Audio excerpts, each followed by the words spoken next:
भगवान श्री कृष्ण ये समझाते हैं, मनुष्याणाम सहस्रेषु कश्चित यतति सिद्धये। हजारों हजार मनुष्यों में कोई होगा जो भक्त साधना वाला, जो साधक सिद्धि के लिए यत्न करेगा, सफल होने का प्रयास करेगा। मतलब जो अपनी पूरी शक्ति लगा दे, पूरा मन लगा दे। आपकी शक्ति केवल आपके तन में नहीं, आपके प्राणों में भी है, आपके मन में भी शक्ति है। तन की शक्ति, प्राण की शक्ति, मन की शक्ति, बुद्धि की शक्ति, आत्मा की शक्ति, सबको लगाना है। सारी शक्तियां लग जाएं और सारी एकाग्रता बन जाए तो ध्यान रखना, बात बननी शुरू होती है। सब दिनों की शक्ति चाहिए, सब कालों की शक्ति चाहिए, तब इस मनुष्य के देह में जाकर बात बनती है। इसलिए मैंने आपसे कहा था कि हम जीवन की यात्रा को शुरू करते हैं 7 दिनों से। इन्हीं में जीवन शुरू होता है, जन्म इसी में, ब्याह शादियां इसी में, इन 7 दिनों में। मतलब यही रविवार, सोमवार, मंगल, बुध, बृहस्पति, शुक्र, शनि, इन्हीं 7 दिनों में ही आपका जीवन चलता है। इन्हीं में शादी ब्याह होगा, इसी में घर गृहस्थी बसेगी, इसी में बच्चे होंगे। इन्हीं 7 दिनों में आप बीमार पड़ें या खुशियां पाएं, अमीरी पाएं या फिर कुछ अवनति, ये 7 ही दिन हैं। परमात्मा ने 7 के बीच रख दिया और रखने के साथ में कहा कि बस 7 चीजें ध्यान में रख लेना। तुम 7 रंगों के बीच जिंदगी जीते हो, 7 सुरों के बीच जिंदगी जीते हो। 7 ऋषि हैं आकाश में, उनकी ऊर्जा तुम्हारी तरफ आ रही है। और 7 द्वीपों के भूमि खंड में रहने वाले 7 नस्लों के बीच में अलग अलग तरह के रंग रूप वाले जीवन को तुम जीते हो। तो भगवान ये समझाते हैं कि तुम्हारे अंतर में भी 7 चक्र हैं, ऊर्जा के सर्किट। अपनी साधना के जरिए उन्हें पार करते हुए 7वें लोक में, सचखंड में मैं हूं, तुम वहां तक आओ। इसलिए विवाह में भी सप्तपदी है और कहते हैं किसी के साथ 7 कदम चल पड़ो तो साथी बन जाता है वो। और जो आपके मन को साधने लग जाए, मन को समझने लग जाए, बस वो आपका अपना होता है। कुछ से खून का रिश्ता है, कुछ से भावना का रिश्ता है। तो ये 7 बड़े अद्भुत हैं। और कहते हैं कि सबके लिए 7 लोक बने हुए हैं, 7 सोपान बने हुए हैं। तो कोई पशु लोक में है तो मनुष्य। तो कुछ लोग जो हैं वो असुर लोक में है, कुछ पिशाच लोक में है, कुछ नाग लोक में, जो टेढ़े मेढ़े चलने वाले जीव होते हैं ना। तरह तरह के जीव दुनिया में हैं, तो उनके अपने अपने लोक हैं। तो मनुष्य भी अपने आप को नीचे लेकर जाए। देखने में इंसान होता है लेकिन वो बहुत नीचे जी रहा होता है। पाताल लोक में 14 भुवन माने जाते हैं, 7 लोक माने जाते हैं। और साधना वालों के लिए कहा जाता है कि बस 3 लोक ध्यान में रखने हैं, भूलोक, भुवलोक, स्वहलोक। लेकिन वैसे ये ध्यान रख लेना चाहिए जब आप अपने चक्रों की साधना करते हैं तो जहां से आप चक्र साधना शुरू करते हैं, पहला चक्र वो भूलोक है, दूसरा स्वलोक है। ये जो लोक हैं ये अलग अलग दशाएं हैं आपकी, कि जहां से आप की मनोदशा का पता लगता है, किस स्तर का जीवन जी रहे हो आप, आपका आंतरिक रूप कैसा है। जो लोग पशु लोक में जी रहे होते हैं तो वहां ताकत इस्तेमाल चलती है, जो भी चीज देखी छीन लो, ले लो, तुम्हारा हक है, अपने लिए जियो, दूसरे के लिए देना और जीना सीखने की जरूरत नहीं है। हर चीज मानो हमारे बाप की है, पशुता में जीना। ऐसे जो लोग होते हैं वो पशु लोक में रह रहे हैं, और जो नागलोक में जी रहे होते हैं बस वो अपने जहर के साथ जी रहे होते हैं। उन्हें मजा इसी बात में आता है, टेढ़ा मेढ़ा चलना, बात सीधी करेंगे ही नहीं, और अपने जहर पर, जहरीले होने पर, धूर्तता पर उन्हें गर्व होता है कि हाँ हम ऐसे हैं, और किसी का बुरा करके बहुत खुश होते हैं। आज मैंने उसको जमीन सुंघा दी। कुछ और अलग तरह के होते हैं जिनके सिर पर हर समय बिच्छू जैसी जिंदगी जीना, डंक लेकर चल रहे हैं, जिसको छुएंगे डंक मारकर, तो बिच्छुओं की बारात चली जा रही है। तो कोई पूछता गुरु कौन है, बोले जिसको छू के देख लोगे वही गुरु जी, वही बड़ा, क्योंकि सबके पास डंक। तो वे लोग जिनका काम है कि जिनके संपर्क में आने से वो दर्द ही देंगे, मुस्कुराहट नहीं, और गर्व करते हैं इस बात के कि हमारे सामने कोई टिक नहीं सकता। बहुत तरह का जगत है ये, देखने में इंसान सब नजर आते हैं, लेकिन वो क्या है क्या नहीं, अंदर जो कुछ उसके भरा पड़ा है उसी से सब कुछ बाहर नजर आता है। ऐसे लोग जो धूर्तता से जीवन जीते हैं, उनको केवल एक चीज में आनंद आता है, किसी का काम बिगाड़ कर डर बनाए रखना, और इसी से वो कहते हैं कि लोग इज्जत करते हैं। इससे उनको लगता है कि लोग जो है तुम्हें प्रणाम करते हैं, तुम्हें मिलते हैं, तुम्हारे सामने दबते हैं।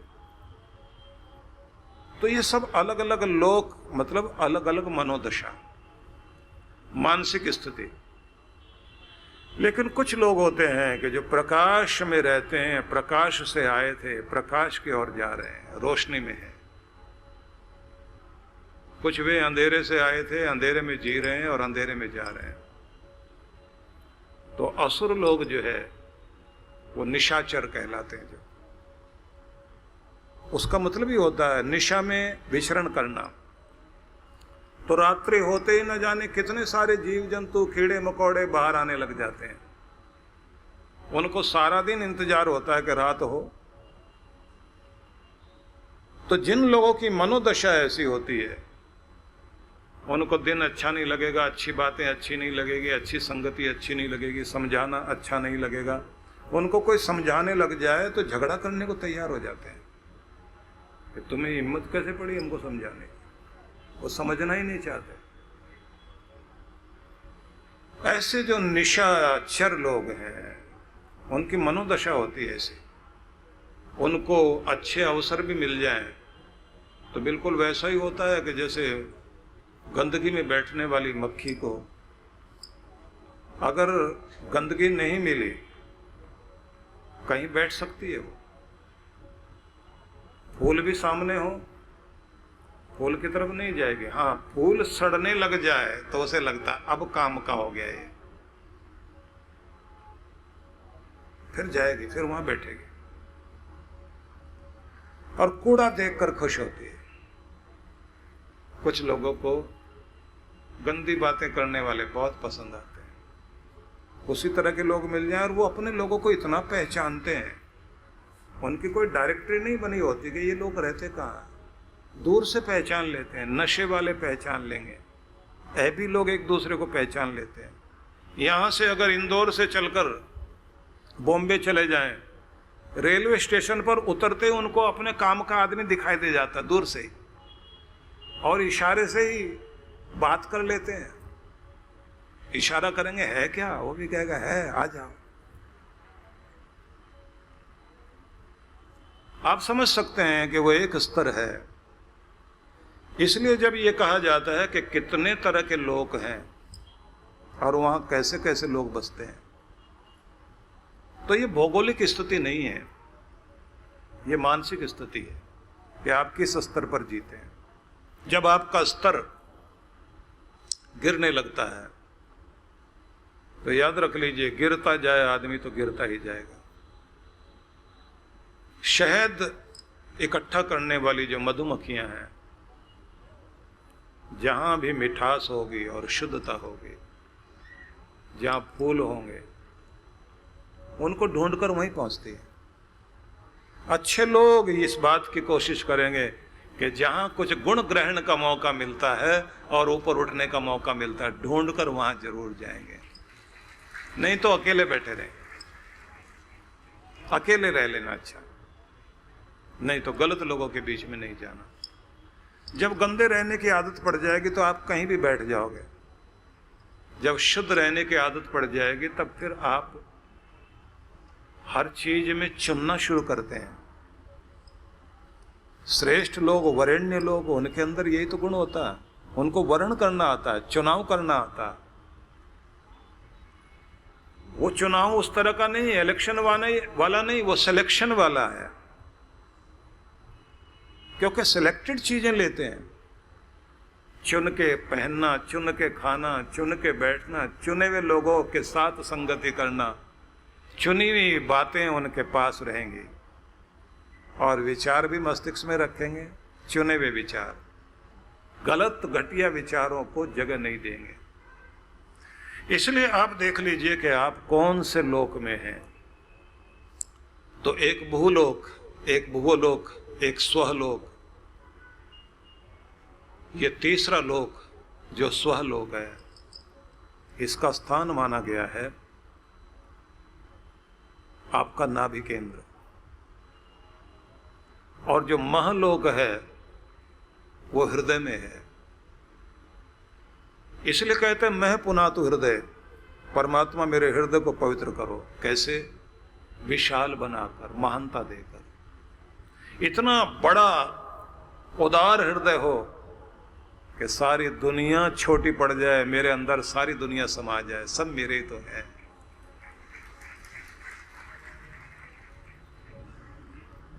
जनः पुनातु, जब आप जनलोक में आते हैं तो ये व्यवहार का लोक है, कंठ में है ये।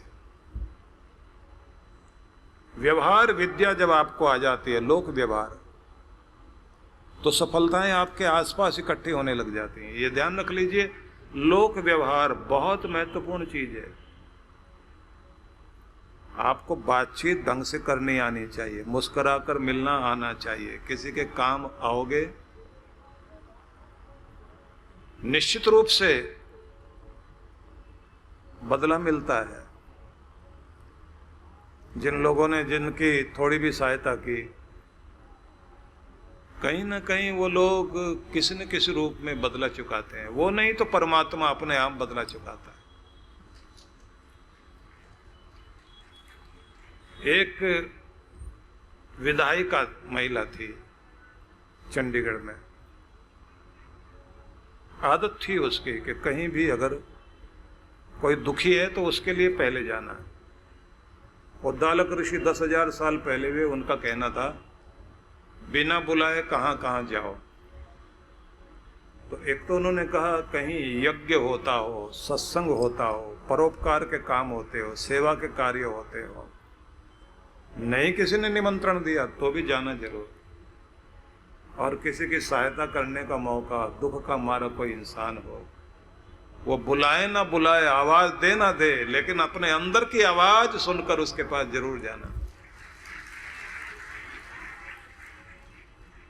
अब तो लोग शोक सभा के कार्ड छापते हैं, पहले नहीं छपते थे। पता लग जाए बस कैसे भी आदमी पहुंच जाता था, दुश्मन के घर में भी पहुंच जाता था, क्योंकि दुश्मनी को कहा जाता है कि जन्म तक है, सांस छूट गए तो फिर दुश्मनी नहीं, फिर उसके साथ दुश्मनी जैसा व्यवहार नहीं करो, फिर उसके निंदा चुगली में मत पड़ो। तो उस, क्योंकि संस्कार होते हैं ना, ये संस्कार ही तो आपको किसी लोक में बैठाते हैं, ऊंचे लोकों में बैठाते हैं। माता पिता जो आपको संस्कार देते हैं, शिष्टाचार सिखाते हैं, उठना बैठना सिखाते हैं, बोलना चालना सिखाते हैं, मिलना जुलना सिखाते हैं, सहयोग करना सिखाते हैं, आदर करना सिखाते हैं, ये सब वो चीज है जो आपके स्तर को ऊंचा उठाती है। परम पूज्य सद्गुरुदेव श्री सुधांशु जी महाराज के पावन सानिध्य में गुरु पूर्णिमा महोत्सव 15 एवं 16 जून 2024 पंचकुला हरियाणा। कार्यक्रम की रूपरेखा सत्संग 15 जून, समय सायं 5 से 7 बजे, चरण पादुका पूजन, गुरु दर्शन एवं आशीर्वचन। 16 जून, समय प्रातः 9 से 12 बजे, स्थान शिवधाम आश्रम पंचकुला। आयोजक विश्व जागृति मिशन पंचकुला, चंडीगढ़ मोहाली मंडल। संपर्क सूत्र